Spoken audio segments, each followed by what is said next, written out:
ইলিশ মাছের মাথা দিয়ে গাঠি কচুর ঝোল। আসসালামু আলাইকুম বন্ধুরা, কেমন আছেন? আশা করি ভালো আছেন। পিঙ্কি কিচেনে সবাইকে স্বাগত। আজকে বানাবো গাঠি কচু। নিয়েছি দেখেন কত বড় বড় সাইজের গাঠি কচু নিয়েছি ইলিশ মাছ দিয়ে। দেখেন ইলিশ মাছ দিয়ে গাঠি কচু দিয়ে ঝোল বানাবো। স্কিপ না করে পুরো ভিডিও দেখবেন, দেখার জন্য অনুরোধ রইল। আমি প্রথমে গাঠি কচুগুলো ভালো করে কেটে নেব। ইলিশ মাছটা আমার ধোয়া বাছাই আছে। এই দেখেন এক টুকরো মাছ আছে, মাথা দিয়ে লেজা দিয়ে ইলিশ মাছের গাঠি কচুর ঝোলটা করব। কচুটা আমি ছাড়িয়ে কেটে নেব। পেঁয়াজ দেবো, একটা পেঁয়াজ নিয়েছি, পেঁয়াজ দেবো। চারটে দেবো রসুনের কোয়া, আদা দেবো এক টুকরো, আর কাঁচা জিরে দেবো। এগুলো আমি একবারই কেটে বেছে নেবো, তারপর আপনাদের সাথে ফিরে আসছি। গাঠি কচুগুলো সবগুলো কেটে নিয়েছি। এবার আমি পরিষ্কার করে কলে ধুয়ে নিয়ে চলে আসবো। আর পেঁয়াজ, আদা, রসুন, জিরে এটাও বেটে নিয়ে চলে আসবো। কচুটা পরিষ্কার করে ধুয়ে নিয়ে চলে এসেছি। আদা, রসুন, জিরে বেটে নিয়ে চলে এসেছি, পেঁয়াজ। এবার আমি উনুনটা জেলে নেবো।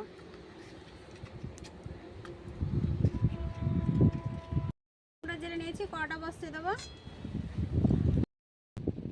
এবার মাছগুলোতে নুন হলুদ মাখিয়ে দেবো। দেবো নুন, হলুদ গুঁড়ো। ভালো করে মাছগুলোতে নুন হলুদ মাখিয়ে নেবো। কড়া গরম হয়ে গেছে, দেবো সর্ষের তেল।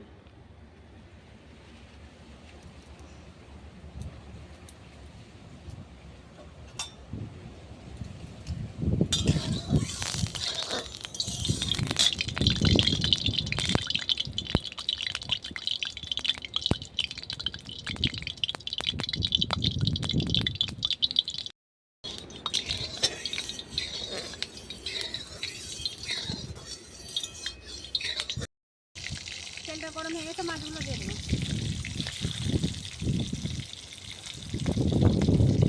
ইলিশ মাছ কিন্তু খুব ভাজলে টেস্ট লাগে না, ওই জন্য অল্প ভেজে নেবো। শুধু এই পিঠটা ভেজে নেবো, খুব লাল করে ভাজার দরকার নাই।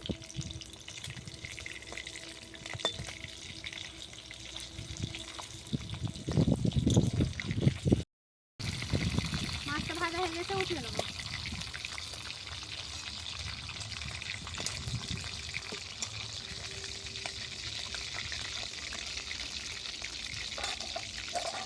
ওই মাছ ভাজার তেলে গাঠি কচুগুলো ভেজে নেবো। গাঠি কচুটা আগে থেকে সেদ্ধ করে নিতে পারেন। আমি আগে থেকে সেদ্ধ করি না, গাঠি কচু এইভাবেই রান্না করি। কচুগুলো সাইজ দেখছেন, এইসব কচু মাছে মাংসতে দারুণ লাগবে।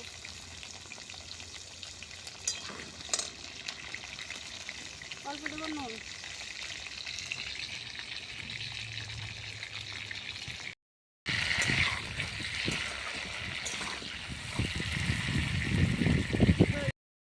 কচুটা আমি ভেজে নিয়েছি।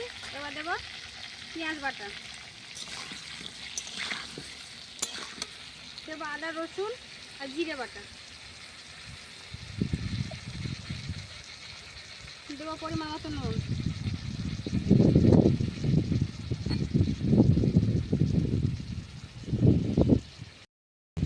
দেবো ধনে গুঁড়ো, পরিমাণ মতো হলুদ গুঁড়ো, দেবো লঙ্কা গুঁড়ো,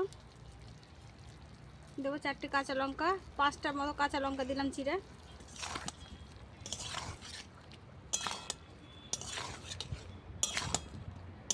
ভালো করে মশলাগুলো কচুর সাথে কষিয়ে নেব।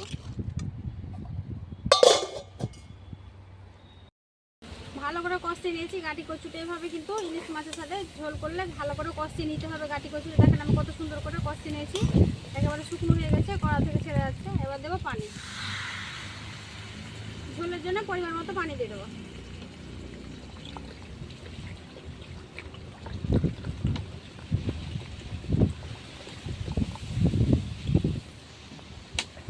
হাওয়া দিচ্ছে প্রচুর বন্ধুরা, ওই জন্য উনুনটা বারবার আমার নিভিয়ে যাচ্ছে। পানি দিয়ে দিলাম ঝোলের জন্য। এবার গাঠি কচুটা সেদ্ধ হওয়ার জন্য 10 মিনিট ঢাকা দিয়ে রেখে দেবো সেদ্ধ হওয়ার জন্য। 10 মিনিট হয়ে গেছে, ঢাকাটা উঠিয়ে নেবো। কচুটা আমার সেদ্ধ হয়ে গেছে। কচুগুলো খুবই ভালো, দেখেন কতটা সেদ্ধ হয়ে গেছে। এবার ভেজে রাখা মাছগুলো দিয়ে দেবো। ভেজে রাখা মাছগুলো আমি দিয়ে দেবো। ইলিশ মাছের মাথা দিয়ে গাঠি কচুর ঝোল। মাছটা দিয়ে আমি আবার 5 মিনিটের জন্য ঢাকা দিয়ে দিচ্ছি। 5 মিনিট পর হয়ে যাবে।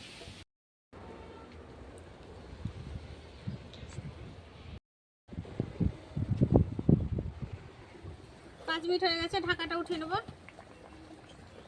কচু দিয়ে ইলিশ মাছের ঝোলটা হয়ে গেছে, এবার নামিয়ে নেবো।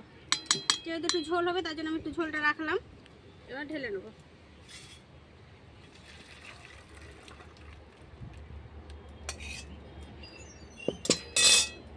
গাঠি কচু দিয়ে ইলিশ মাছের ঝোল হয়ে গেছে। এবার ভাতটা নিয়ে এসে খেয়ে দেখাবো কেমন হয়েছে। ভাতটা নিয়ে চলে এসেছি, এবার গাঠি কচুর ঝোলটা খেয়ে দেখাবো। দেখেন বন্ধুরা, সর পড়ে গেছে একেবারে।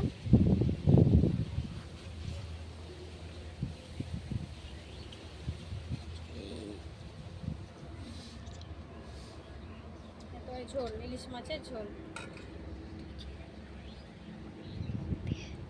কচুটা দেখেন কতটা সেদ্ধ হয়েছে, খুব সুন্দর সেদ্ধ হয়েছে।